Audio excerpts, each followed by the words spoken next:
All right, well, thank you everyone for your patience. I'd like to welcome you all to our second Color Your World Sweepstakes webinar, Water-Based Inks and Special Effects. Today we have Coleman and Carl Busey of Nazdar SourceOne, and they will be discussing the different available water-based technologies and how they can create new profit centers for your printing business. This webinar will be roughly 60 minutes long, and that time includes question and answer sessions after the presentation. Our first webinar, Water-Based Inks 101, focused on a review of the products in the MagnaColor line, as well as best practices when printing with water-based inks. The focus of this webinar will be on using special effect inks and will include discussion on puffs, glitters, and crackle inks. As we go along, please type in your questions into the GoToWebinar control panel.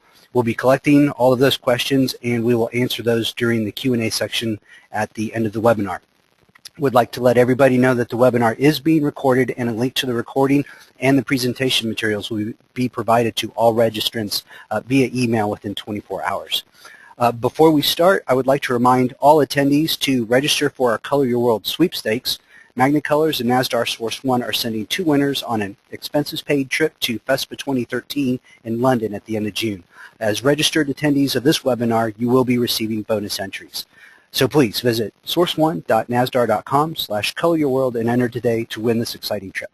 So without further ado, I'm going to turn control of this webinar over to your presenters, Rob Coleman and Carl Busey.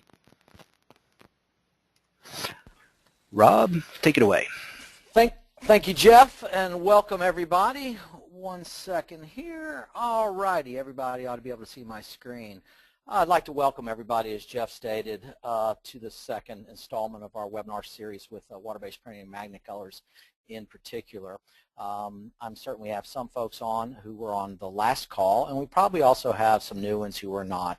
So what we're going to do very quickly is we're going to take just a few minutes and we're just going to briefly recap a couple things from last week. Most importantly, get into a little more in-depth discussion on some best practices for printing water-based inks. Then we're going to dive right into the special effects part, and we'll probably go through that in about a half hour. I'm guessing we'll be done probably about 45 minutes, leave us plenty of time for question and answers. Again, please enter into the chat, and Jeff and group will log those as we move along. So let's go ahead and get started. If we recall, let's see there. If I can get 1 second. There we go. Real quick, folks, just about who we are. Nazdar was founded way back in 1922, and SourceOne is the distribution arm of Nazdar SourceOne. Most importantly, there at the bottom right of the screen, we are the master distributors in North America for all of the MagnaColours water-based products, and our location across all the United States, Mexico, and Central America is gives us the ability to service any and all customers in that region. So who is MagnaColor? They are, as I said, our water-based supplier. They're a manufacturer out of the United Kingdom. They were established over about 35 years ago, way back in 1978, and all they do is water-based. That's it, nothing else. They don't use any PVCs, any phthalates. They're a very environmentally conscious company and have been from day one. They're a superb supplier to us for all of your water-based solutions. Last week, we discussed pretty much what you see on the screen. And I just want to remind everybody, this is the core MagnaColor product offering. And they have everything from discharge products, soft bases for whites and lights, high solids opaque bases, and then pigments that are used in all of these bases. We went through a fair amount of detail on all these products last time. If you have not and would like, we do have a link to that presentation, not only the recording, which of course is very big, but just the PowerPoint itself, which is a nice little document for you and potentially for your staff as well. So this is the core products. We're really not going to get into any of these. If you were not on the call, or if you still do have some discussion points that you'd like to raise on these, we can certainly address these at the end, any questions you may have on any of the other Magna products. But we're really going to focus today primarily on some special effect inks. So before we get started, I think it is on the special effects, it's really critical to understand that water-based or any alternative chemistry to plastisol is a little bit different. We're used to I say easy peasy, right? We can in some ways cheat the systems a lot and get just super results with plastisols. Water-based and the other chemistries, it does narrow some. We need to make certain that we've got our screen prep processes, our production process, everything really mic'd in as narrow as we can to really, it sounds kind of hokey, but I'd say CPR. So we can be consistent, we can be predictable, and we can be repeatable. And ultimately, that's how we're successful in business and how we make money, by minimizing any downtimes and any problems, hopefully before they even start. So let's go real through these just about 4 slides here just to discuss primarily pre-press issues. For our screen mesh, you know, a lot of folks just determine their ink deposit by using mesh count, and really mesh count alone is just not sufficient. Really what's important is the percent open area, and thread diameter is a big part of that. A thinner thread is going to allow us to get a much more optimal ink deposit, and that is what's recommended for water-based printing. Is we'll get a larger percent open area with a thinner thread. We'll develop our stencil with our emulsion coating. And it is extremely important to make certain that our mesh is fully clean to avoid any pitfalls we may have with fish eyes or pinholes on press. So we want to make certain we get our haze completely removed, we're fully degreased, and dried thoroughly before we coating. And that's going to be kind of a common theme here in pre-press. And Carl, by the way, if you have anything that you want to comment before, if I forget, just go ahead and chime it in before we get to the specialties. So secondly, on the screen prep, we want to make certain that we are using our scoop coater correctly, okay? And that's how we're going to apply a nice, even emulsion coating. These scoop coaters, if we're doing it manually, of course, they have 2 different edges. You have a dull edge and a sharp edge, and generally some general guidelines. Dull edge is much better for putting a better emulsion coating down more even onto a coarser mesh below a 200 thread per inch, and flip it over on the sharp edge above the 200. And made easy. That was interesting. To apply a proper coating, we really want to make certain that we do this procedurally, the same in, same out. Extremely important to make certain we have a consistent emulsion over mesh.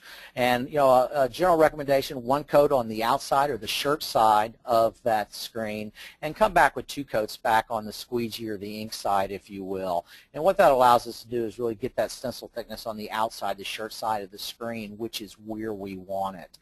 Really important, again, dry thoroughly, print side down, you know, to make certain that we're having that emulsion settle properly.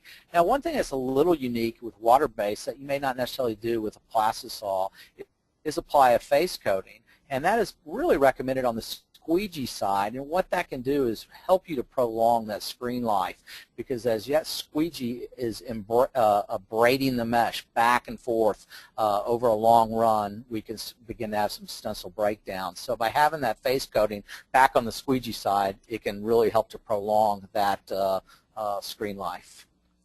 Yeah, well, Rob, if I could interject there, when doing a face coat, I like using the sharp edge of the squeegee, and what that does is that's not going to add a lot of stencil thickness on the inside, but lower your RZ factor, which will help it from premature breakdown. Thank you, Carl.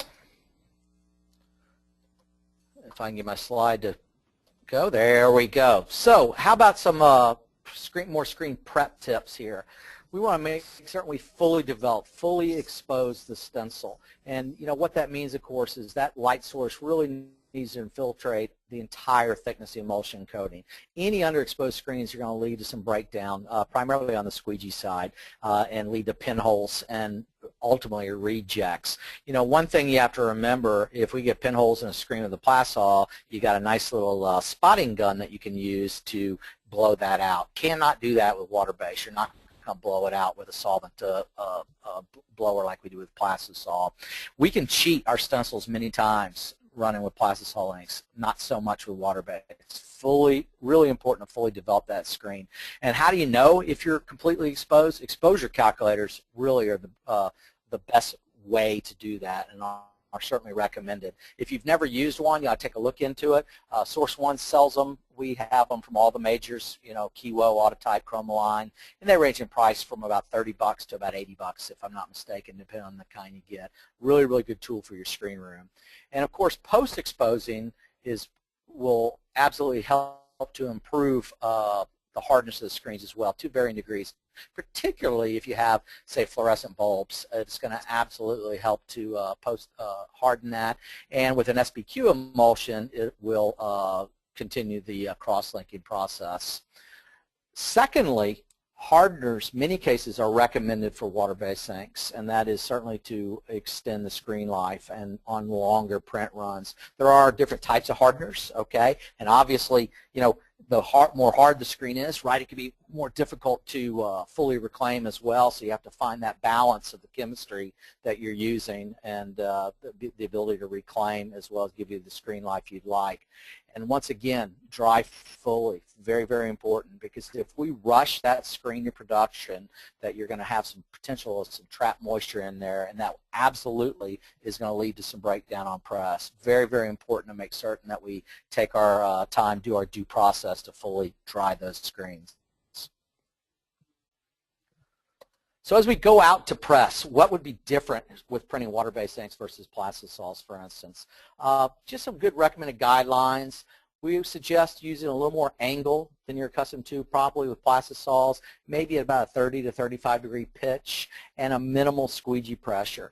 That combination of angle and minimal pressure is going to lead to less abrasiveness again on the mesh. It's all about screen life. Secondly, take the corners, those edges of those squeegees, round them or dull them. It's going to help to have breakdown along the sides of the screen where the edge of the squeegee is. Very good practice. And really a softer squeegee is the best for printing water-based. We do recommend a triple durometer squeegee that gives you a nice soft printing surface, but yet gives you the harder backing to keep it from bowing over. And we do carry one, it's a 55-90-55 that is highly recommended for water-based printing. Lastly, out on press, full cure of the inks. Basically, it is a combination of time, temperature, and airflow. We need enough time at the right temperature and adequate airflow to fully exhaust all that water and fully cure the ink. The ink film will not be fused and cured until all the water is exhausted out. So it is important to do that. And you know what that means is a forced air dryer or a newer generation electric dryer with a good bit of airflow that's going to facilitate the curing of the ink. Carl, do you have any comments on this before we move on? All righty. Well, folks, we're about ready to get right into the specialties, but before we do, and you probably guessed it, we just got a couple quick questions that Jeff's going to ask you on a poll. Just want to know a little bit about your shop. Shouldn't take very long at all, so I'll turn it over to Jeff. All right, everybody. What we'd like to ask you is what type of presses are in your shop. The options are manual or auto. If you have both, please choose the one that you plan on printing water-based inks with. We'll give this about 45-60 seconds, and we'll let everybody know.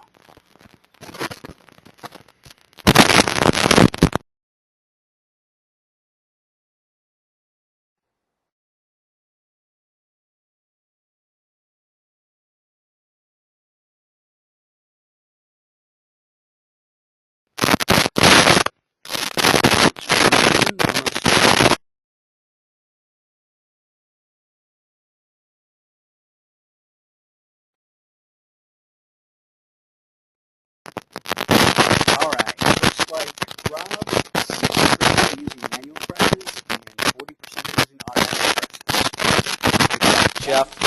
Jeff, I can't hear you. Full of static. All right. Welcome to GoToWebinar, Web Events Made Easy. Sorry about that, everybody. Okay, 60% Rob are manual, 40% are auto. We have one more question that we'd like to ask you before we move on. How many automatic presses are in your shop?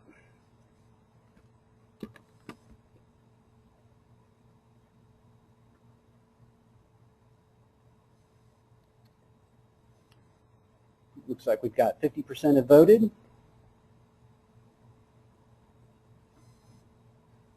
We'll give this another 10 or 15 seconds.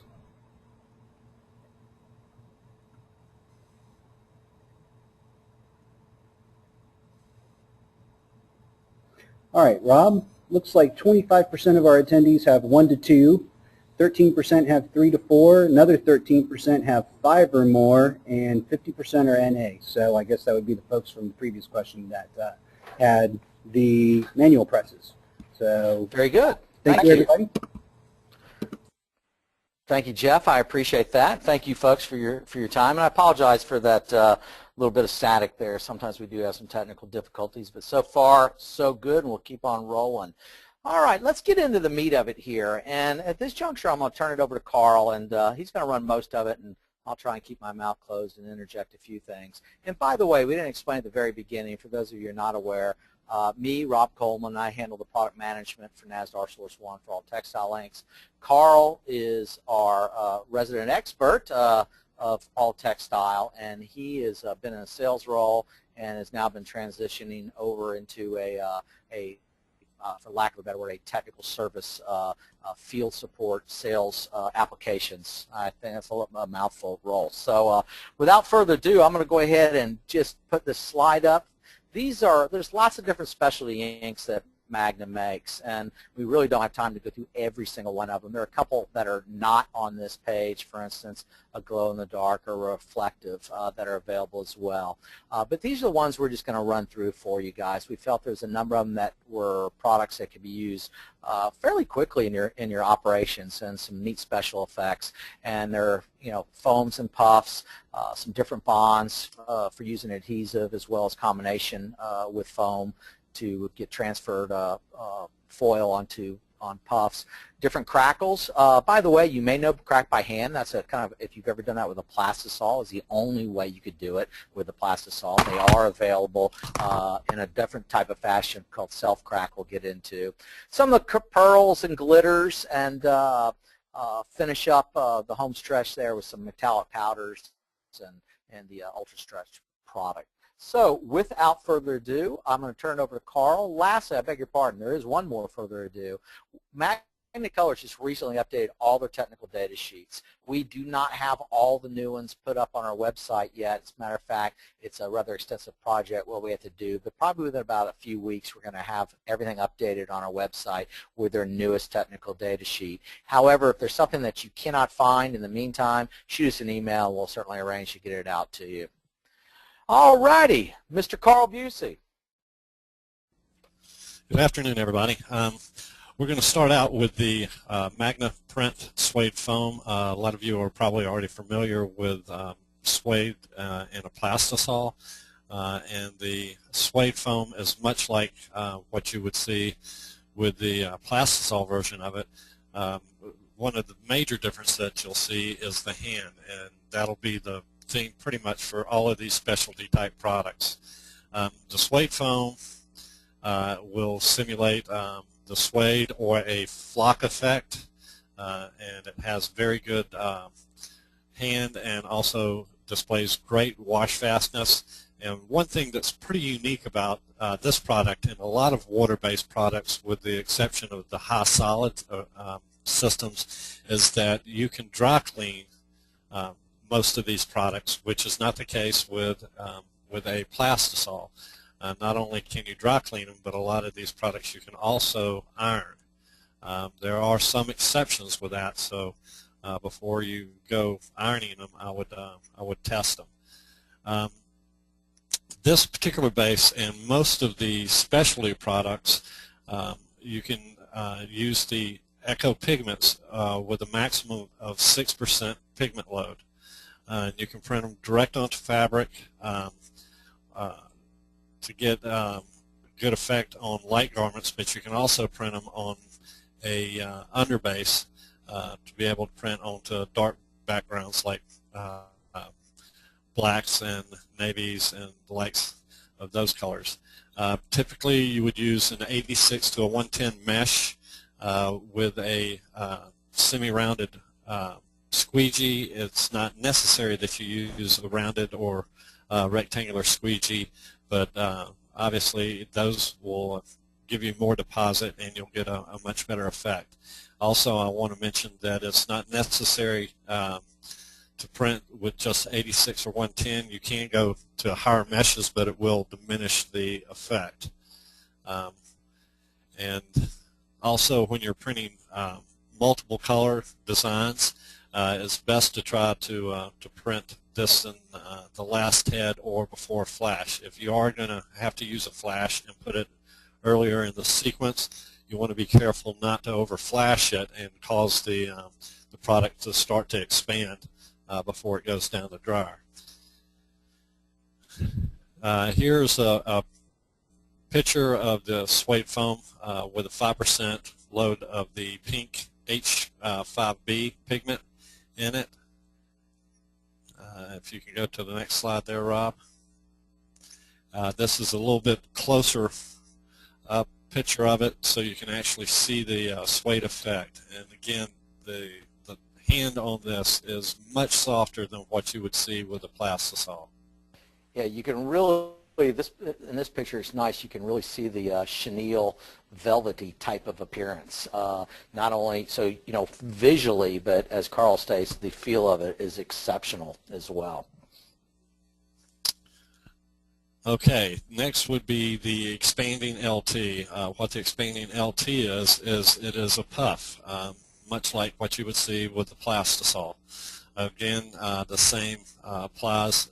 6% maximum pigment load and can be printed direct onto light colored garments or even dark colored garments, but usually if you're going to print on dark colored garments, in order to retain the vibrant colors, you would want to have an underbase. Again, the mesh ranges are going to be the same as the suede, and again, you would want to print in the last head or flash before you put any fallen colors onto it. You know, I think that's safe to say pretty much for all special effects, and that's certainly not unique to water-based. You have to do it with plastisols as well. We have the statement, you know, you can't print everything last. However, special effects are generally not designed to run wet on wet and could potentially pick up on screens. So they do need to be ran last or flashed. Okay, again, here's a picture of the puff. And as you can see, it actually has a little bit better edge definition than what a standard plastisol puff has. Next slide.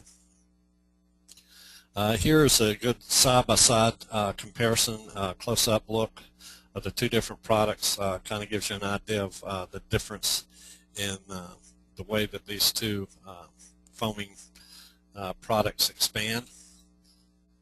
Yes, you can notice really that obviously the one on the right, the LT, is much more of a traditional puff versus the chenille or velvety type of appearance of the suede foam. And to Carl's point earlier, I think it is important to understand that, you know, you could get lots of different results by varying your mesh counts. And many times, if we just want to give the illusion of a little depth, of course, go through a finer mesh count, just get a little bit of dimension on the final print, not the full-blown puff, for instance, that we would get in a large, you know, piece of vector art like we have here. Yeah, just as a reference point, both of these prints here were printed through an 86 mesh using a 7090 durometer. Were both single-stroked. Okay, next slide, please. Next product we're going to talk about is the MagnaPrint Bond 40, which is a ready-to-use adhesive that you can use for foil and also for flock paper on textiles. It is a very good foil adhesive, and when printing this particular product, it is not as dependent when you print a plastisol.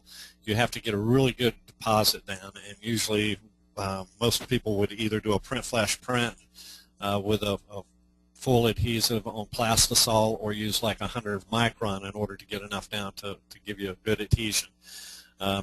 This particular product doesn't need the same depth whenever you're going to do a post application with foil or with flock paper.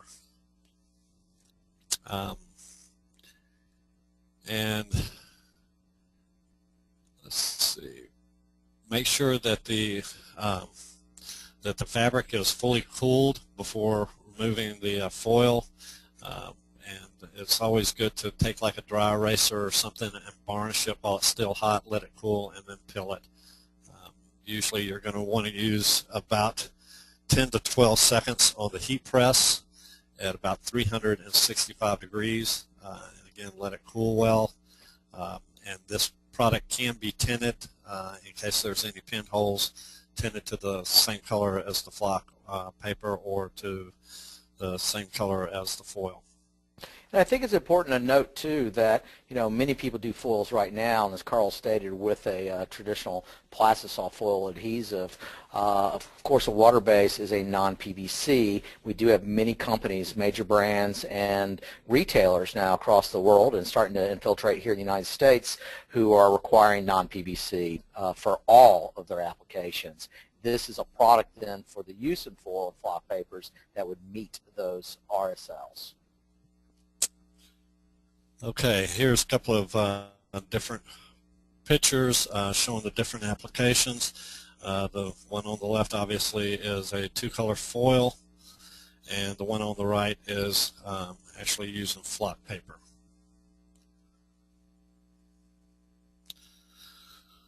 Okay, the next one is starting to get into a little bit of more specialty type stuff where you start incorporating a couple of different products. And I think this would be a good time to point out that the Magna Special Effects products are much like a plastisol, that these products can be intermixed with each other. They can be used in a lot of different applications, and the limitations are, really are with you, not with the products, because you can intermix all of these products together. They're all compatible with each other, and you can come up with a lot of varying effects.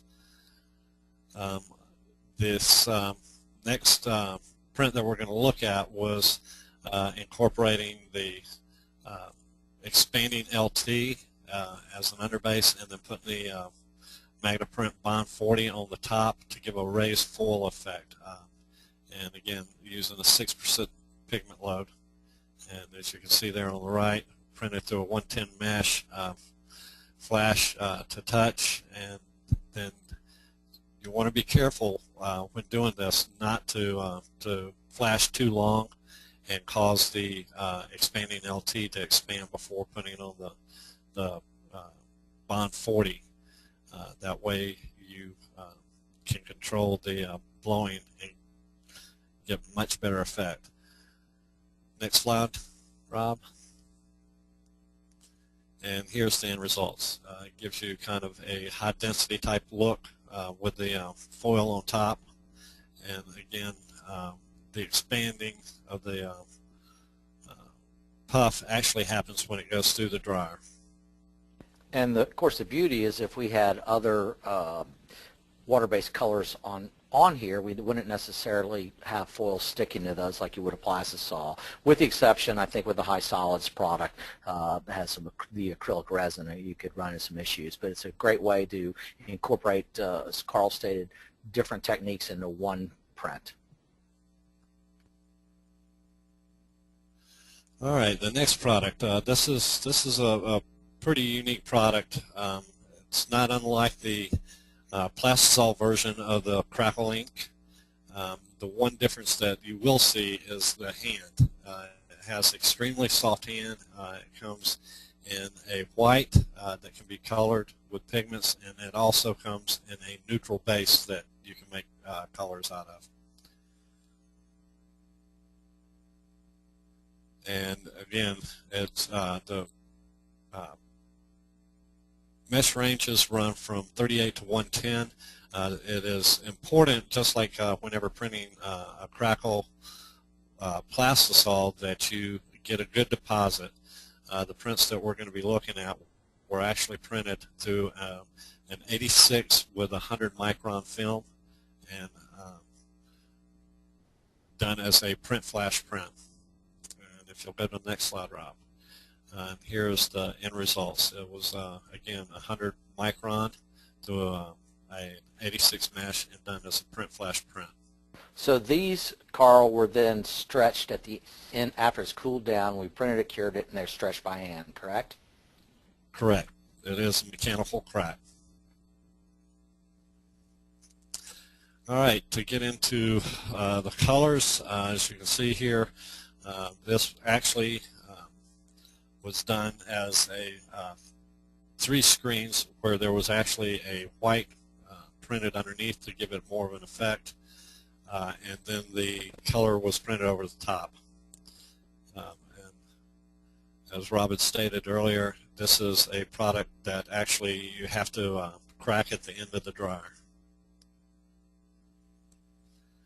Now, to get into one that's kind of unique to MagnaPrint and to a water-based system is the self-crack. It gives you the same effect that a crack would do, or as an old varnish antique look, and it causes crazing and checking. It gives you that weathered age look. This is a very cool product here, and you can get a lot of variations in the effects on this by controlling how much you deposit. It is a 2-part system. You have to put down an underbase, and again, best printed through a 100 micron on both the underbase and on the top coat. The underbase can be tinted to get some variations, as you'll see in the next slide, where the print was actually tinted with an aluminum paste, and then pigments were added to the self-cracked top coat to give a really cool effect. And if you'll go to the next slide. And this is the effect. This was printed again through an 86 mesh 100 micron with aluminum paste on the underbase with a 60 durometer squeegee. It was then flashed and printed a second time under base, and then the cracked top coat had a 6% pigment load of a blue pigment, and then was done as a print flash print. The leaves are actually done with the ND Extra and was printed through a 230 with a 2% pigment load. And if you go to the next slide, here's a close-up of the self-crack. As you can see, it's a really cool effect. And again, this isn't something that you have to pull at the end of the dryer. The cracking and crazing effect actually happens whenever it goes through the dryer. So, Carl, when this was printed and on press and taken it off and put it on the dryer belt, it was a solid blue ink film. Correct. And the process in the dryer with the bottom splitting the top coat. Correct. All right, next slide. The Magna Pearl is a pretty unique product in the Magna range. It is a pearlescent paste. It's ready for use. It comes in a couple of different bases. One is a gold and the other one is a silver. Both of these are ready for use. They can be pigmented to come up with different colors. And again, the print range on this is 86 to 156. I've had some customers even put it through a 196. On this product here, although you can go up to a 6% pigment load, the more pigment that you add to it, the more it's going to diminish the pearl effect. And the deposit, you want to get a good deposit down, and it can be underbase and won't affect the pearl effect. If you go to the next slide, Rob. Here is actually this particular product right here only has a 1% load on the blue, and I think it's a 2% pigment load on the, you can't tell it here, but this is actually a yellow gold color here.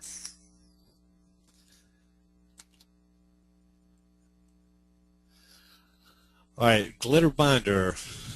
The QPUK is a glitter binder that is a carrier to be able to put in your own glitter flakes.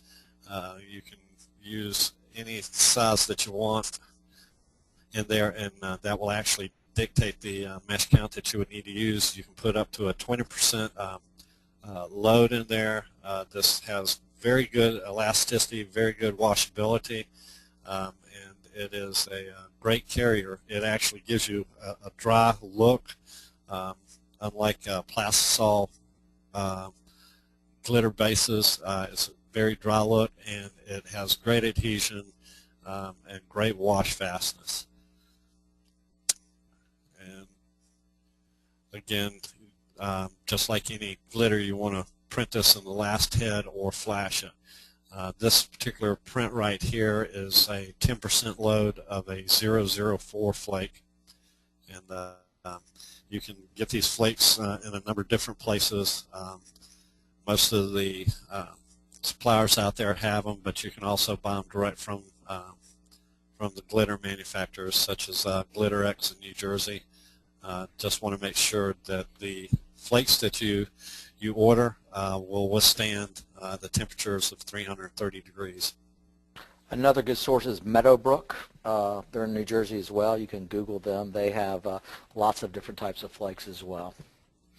Also, the polyester flakes, of course, you don't have to worry about tarnishing like you would a metal flake at all, too.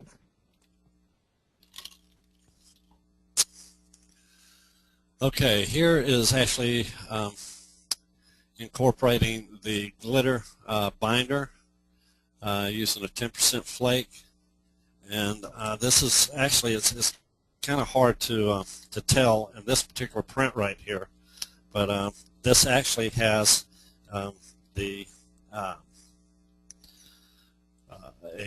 puff up underneath it to actually cause it to raise a little bit.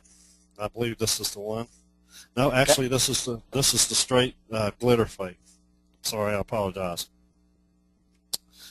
But you can actually use the blowing agent to put up underneath this to give a raise effect. And again, the mesh count used on this will be dictated on the size flake that you use. So if you wanted to do that, Carl, would you recommend like an underbase of the Suede foam? What would be your recommendation? Actually, the LT foam seems to give a much better effect. Thank you. And here we go, the bead adhesive. I'm sure everybody remembers back a few years ago when caviar beads were all the craze, and all the customers were wanting to do this. This is a very good adhesive for beads and sequins. Again, you would print this through an 86 mesh. This would be one of those cases where you need to get it down a really good deposit, so we recommend that you use a 200 micron screen, and then you would apply the beads while the product's still wet, just like with a plastisol adhesive. And you can do that by using a dip tray. Just flip the print over, press it down to adhere the beads, and then just send it down the dryer. Thank you, Carl. And hey, folks, before we move on, we just have one last question, super simple, that Jeff is going to poll you guys with. Just want to find out from everybody if they've registered for the Color Your World Sweepstakes. Just kind of curious how many of the folks here have signed up for that. If you please take a moment to answer that question.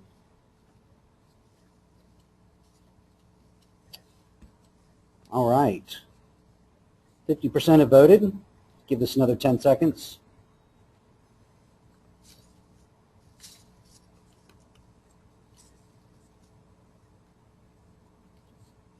All right, so we'll close this poll and share the results with everybody. Looks like we've got a lot of people that if they go online to our website and sign up for the Color Your World Sweepstakes, they can get a trip to FESPA London, courtesy of Nazdar SourceOne. And don't forget, for being here at this webinar, you will get a bonus entry.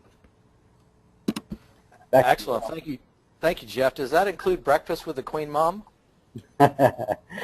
Maybe Daniel, Craig, but I don't think the Queen Mom.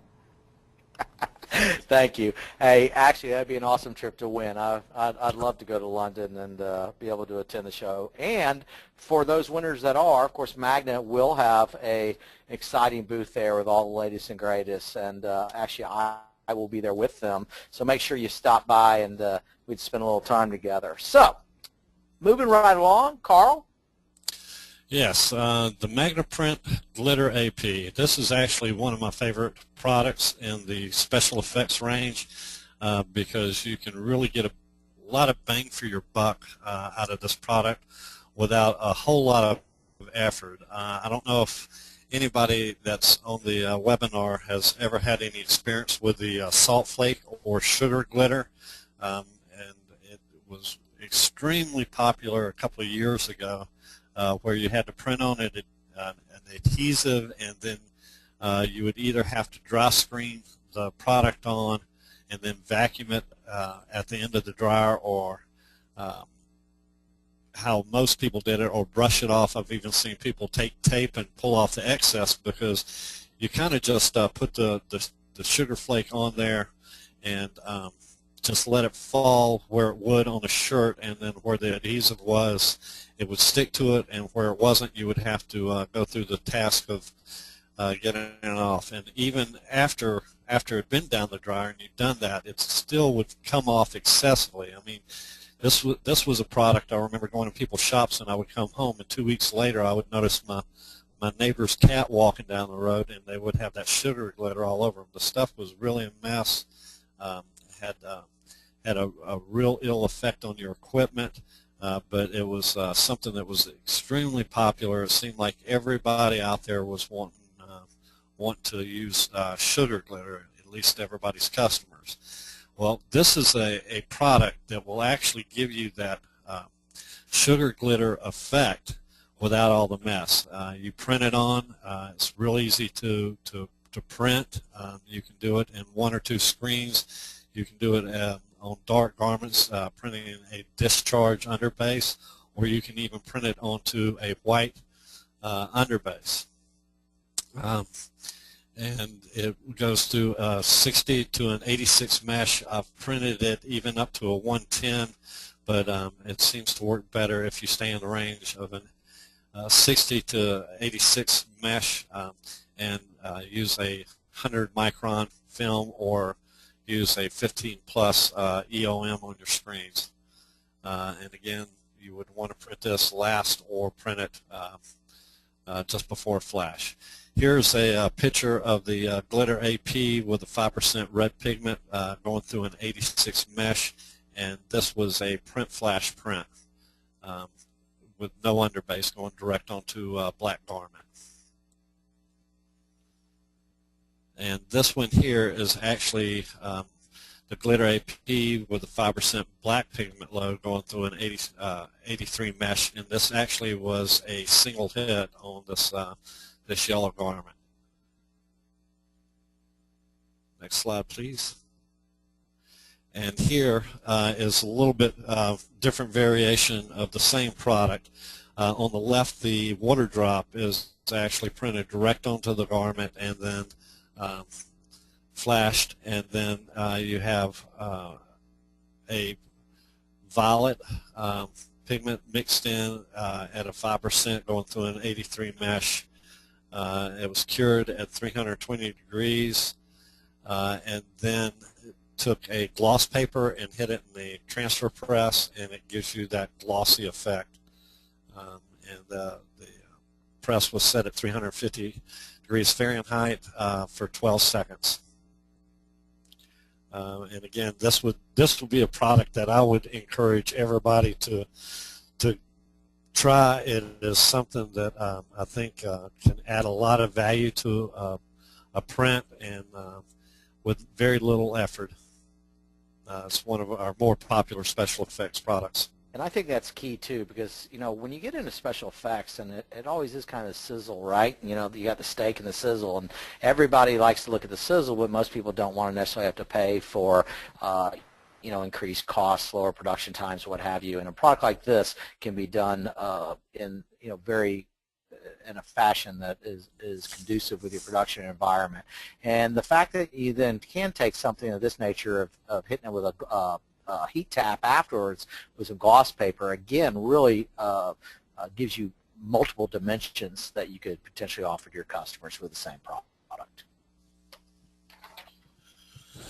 And moving right along, the Goldbinder. The Goldbinder is actually a carrier that you can purchase your shimmer size flakes or finer flakes, the metallic powders, and mix into at a 15% pigment load. Most cases I find that a 10% load is adequate, but to make different metallic colors and different shimmers. Printing parameters, of course, is going through an 86 to a 110 mesh. Again, the size flake is what's going to dictate what the mesh count would be, and you would print it just much like you would print your regular metallics if you were printing plastisol. Now, Carl, this is, even though the name is Goldbinder, it's a neutral clear binder. Is that correct? Correct. It doesn't have any fillers or anything in it, so it actually is very clear. It does not diminish the reflective power of the particle. Now, one thing I would caution people about is whenever you're purchasing these glitters and metallic particles, it's best to use a polyester or a non-ferrous type product because, as everybody knows, aluminum powders and stuff will tarnish if they have not been capsulated, and it will tarnish and diminish greatly the brilliance of the powder. This particular one here is actually using a silver metallic flake that actually is an aluminum flake, but actually has been coated and treated to where it doesn't tarnish. Now, it's kind of hard to see in this picture, but if you wanted to say gloss that up even more, could you hit that with a coated transfer paper, Carl? Absolutely. It will gloss up nicely. And there are a couple of other ways of glossing it, and I think the next slide will actually get into another product that actually is a great way to gloss up any of your prints. This is a pretty unique product. Most of these water-based systems that are out there actually use an acrylic resin. This particular product right here is a PU or polyurethane resin, the MagnaPrint UltraStretch. This product here has an unbelievable amount of elasticity. You can print it on Lycra, you can print it on spandex, and actually has, I believe, well over 200% elasticity. It can actually be mixed into any of the other products, and again, you can actually print this over the top of products on the UltraStretch base, and hit it with a heat press and actually get a great gloss effect. And again, this comes in a base and also has a white as well. And if you'll go to the next slide, I actually think we have an example. It's kind of hard to tell here, but this was actually hit with a heat press, and it creates a very glossy print. And again, this product will stretch as much as your Lycra or spandex. It's great for doing singlets or any type of performance fabrics where elasticity is important. So could I mix some of that in, say, with a metallic silver like you had on the previous slide to gain a little better elasticity if I needed it? Yes, you could mix it in to increase the elasticity, although the Goldbinder and the glitter QPUK have excellent stretchability already. So unless you're going on something like a spandex or lycra or some type of blend like that, then I don't think that you would really need it. This is a product that usually, if you have something like spandex or something, you need a lot of elasticity. Would be a great product to use, but you can incorporate it into any of the products that we've talked about. Excellent. Thank you, Carl. I appreciate that. Well, folks, that wraps up the slides on the special effects. We'd like now, I turn it over to Mr. Pollock back in Kansas and see what kind of questions that we may have from the audience. Okay, guys, here's the first question. Viewer wanted to know if Magna or SourceOne offer the aluminum powder that you were discussing earlier.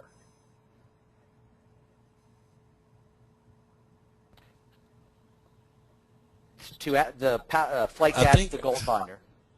The aluminum powder. Is this ringing a bell? Yes, I think that I think that's a product that we could source for them. It is a specialty product. It's not something that is a standard product for us, but something that we could definitely supply them with. But we would probably need some adequate lead times on that product. Yeah, that's actually a good question. We may already source one to be used in our conventional Nazdar, solvent-based inks, or potentially. I know historically what has been available on the plastisol side has come from a manufacturer. It's generally been a dispersion on the aluminum side. Now, as far as the other flakes, again, many times your best bet is to go and take a look and directly to some of the manufacturers like Glitterex or Meadowbrook and be able to buy directly from them even. I think most of the time they have minimums. I'm not certain what it is. It may be a pound. I could be wrong. But we certainly do have the avenues. Okay, I'll tell you what. Well, we know who asked that question, so we'll follow up with them personally after this webinar and make sure that they get the information they need. Next question is in regards to the ink, suede, foam, and expanding LT. The viewer wants to know if it will dry in the screen like standard water base. Yes, that's a great question. All water base has the potential to actually dry into the screen because you're dealing with the carrier of water. With that said, though, water bases came a long way in the past few years in regards to the open time and the screen life. And even to extend out that open time in the screen, there's a number of additives that is offered by Magna that extends the open time in the screen that allows you to be able to run production. One thing that really helps that is the way that you actually print that. Traditionally with plastisol, we do a flood print stroke. With water-based, you do just the opposite. You want to leave the image area flooded, and instead of a thin flood coat, you actually want to, I call it buttering the toast. You want to have a good slathering of ink in the image area, and it will actually run very well. And again, you can there's a lot of different additives that you can use with these products that would extend the screen open time. One of them is actually a retarder gel. With that said, keep in mind anytime that you put an inhibitor in there that is going to inhibit the evaporation of moisture is going to extend the amount of time that it needs to spend in the dryer to cure. Because with water-based, the process is that first you have to evacuate the moisture out of the ink film, and at that point it starts to cross-link. So the more products that you add in to inhibit that evacuation of moisture out is also going to increase the amount of time that you need to spend in the dryer. And Carl, that's an excellent point. That's why there are lots of additives, because different people's climatic conditions are going to basically dictate a different type of mix, if you will. If it's cold and dry, which is the worst case for evaporation, versus hot and wet, the products are going to perform differently. All these additives, as well as some very basic best procedures, were covered in the first seminar, and pull down that PowerPoint, and it has a few little discussion points about, you know, moving air and what to do to prolong screen open time. Okay, great. Our next question is from Dave, and he knows that when tinting a plastisol glitter that it's you lose the glitter effect. He wants to know if this is the same with MagnaColours water base. Do you get to keep a better glitter effect? You know, I'll address that one first, Carl. It may be what you're tinting it with as well. If you're tinting, even in a plastisol glitter, if you're using a pigment concentrate, you can use 1% to maybe 3% max and really get a great tint. And basically by doing that, you're keeping your volume the same. Now if you're using a finished ink, let's say I'm taking a blue or a red ink and adding that to that glitter in that plastisol, by the time you add enough colorant, say 20-25%, to get the color you want, you have absolutely now spread that flake over a much bigger area. So I would say, and Carl, correct me if I'm wrong, but I would say you could, you know, you could certainly do it if you did it the right way, I would say, with the plastisol. With the water base, you are absolutely using the concentrates. You're using very concentrated pigments to maintain a really nice sparkle or shine effect. That'd be correct, Rob. I think that the amount of luster that you get with a water base versus a plastisol is much greater. One, you don't with a plastisol. Typically, you're encapsulating that flake. It is actually buried or is in the film, where with a water base, it's actually adhering it to the garment, and the flake is more to the surface, so there's a lot more brilliance to the flake. The other part of it is that the flakes tend to lay flatter, and you're getting a lot more surface or more edge that's showing in a water base versus a plastisol. So I think the effect that you get with a water base is much greater. And to that point, the difference in the hand is huge. The amount of hand that you would get with a, let's say, the 004 flake and a plastisol, because you're having to print down so much of the carrier of the base in order to adhere these flakes to the garment versus what you're doing with a water base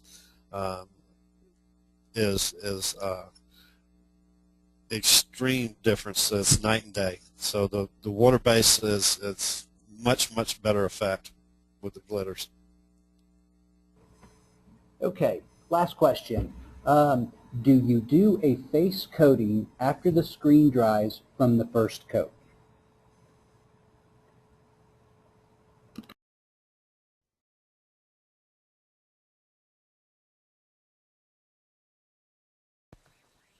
Carl?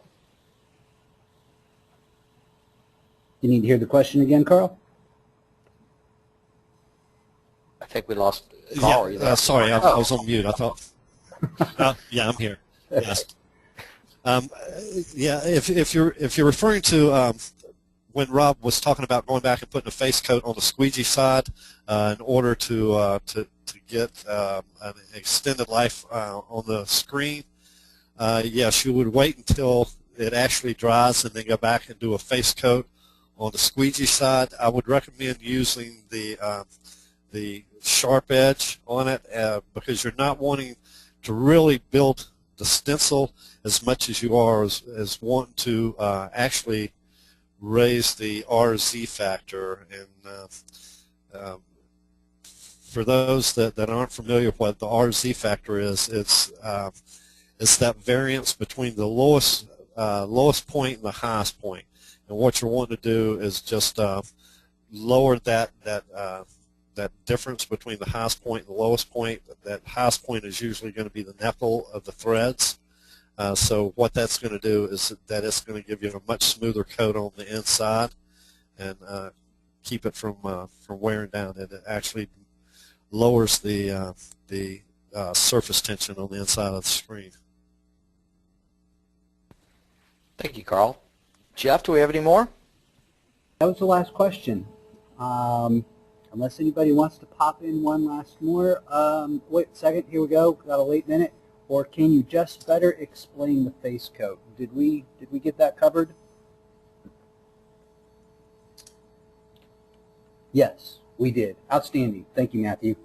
Okay, well, everybody, thank you very much for your time. We really appreciate you joining us this afternoon for a discussion of the MagnaColours product line and special effects.